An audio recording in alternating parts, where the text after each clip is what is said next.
తిరుమల ఆలయానికి సుమారు 5 కిలోమీటర్ల దూరంలో ఉన్న పాప వినాశనం పాపాలను కడివేస్తుందని నమ్మే ఒక పవిత్రమైన జలపాతం.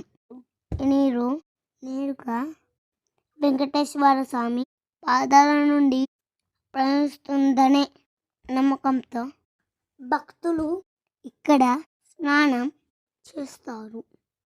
తిరుమల అటవీ ప్రాంతం ఉన్న ఈ ప్రశాంతమైన ప్రదేశాన్ని తప్పక చూడాలి ఫ్రెండ్స్.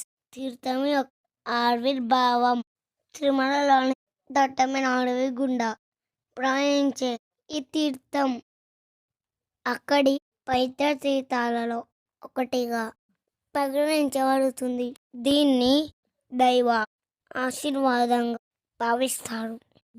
తమ పాపాలను తమని తాము శుద్ధి చేసుకున్న